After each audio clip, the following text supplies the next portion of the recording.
तो चुनाव ऐसी प्रक्रिया ही होती है कि वो व्यक्ति अपने लाभ के लिए कार्य करना चाहता है, सिर्फ अपना अस्तित्व मतलब स्थापित करना चाहता है। ठीक है, हर व्यक्ति को अपना अस्तित्व रखना चाहिए, पर समाज की बलि चढ़ाकर नहीं। अगर अस्तित्व अपना बनाए रखना है तो खुद की काबिलियत को बढ़ाना चाहिए और उसको विकसित करना चाहिए, ना कि भोले भाले व्यक्तियों को मतलब भड़का करके या उनको कुछ लालच दे करके या कुछ उनके साथ आत्मीयता का नाटक करके उनके मन में भ्रम पैदा कर देना,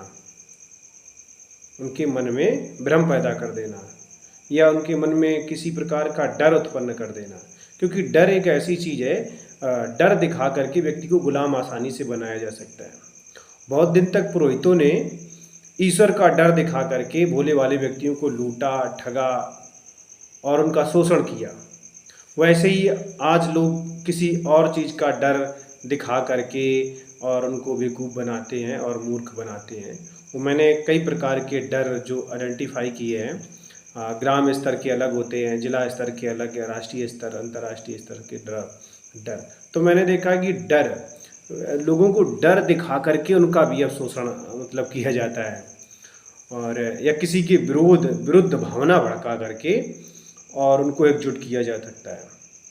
जैसे कि हिटलर एक तानाशाह व्यक्ति था, और भी ऐसे बहुत सारे तानाशाह व्यक्ति हुए जिन्होंने किसी खास समुदाय या खास व्यक्तियों या खास संस्कृति के प्रति घृणा भर करके, मन में उनके अंदर बहुत ज़्यादा द्वेष भर करके एक समुदाय को इकट्ठा किया और उनके विरुद्ध लड़ाई के लिए तैयार किया। तो ये क्या है, जो व्यक्ति की स्वतंत्रता है, स्वत्व है, स्वयं का एक स्वतंत्र चिंतन होता है, स्वतंत्र व्यक्तित्व होता है, उसको उसने नकारा और सामूहिक घृणा का प्रतीक बना करके लोगों को इकट्ठा किया। और वो समाज की बहुत बुरी स्थिति होती है जब कोई संस्थाबद्ध तरीके से घृणा का प्रचार किया जा सकता है। सबसे खतरनाक चीज़ होती है जो संस्थाबद्ध तरीके से होती है। जैसे कि आज मैं अगर किसी एक संगठन का नाम लेना चाहूँ तो अनर्थ है। ऐसे कई एक संगठन हैं जो खास प्रकार के भावों का प्रचार करते हैं, जो समाज में असमानता और विषमता का बढ़ावा देते हैं। और जो हमारे महापुरुष रहे हैं, जैसे स्वामी विवेकानंद जी, बाबा साहब, माता सावित्री बाई फुले, श्री माँ शारदा देवी, और बहुत ऐसे संत रहे हैं, जैसे कबीर बाबा को भी कह सकते हैं कि बहुत उच्चस्थ स्थिति को प्राप्त हुए संत शिरोमणि श्री रविदास जी महाराज।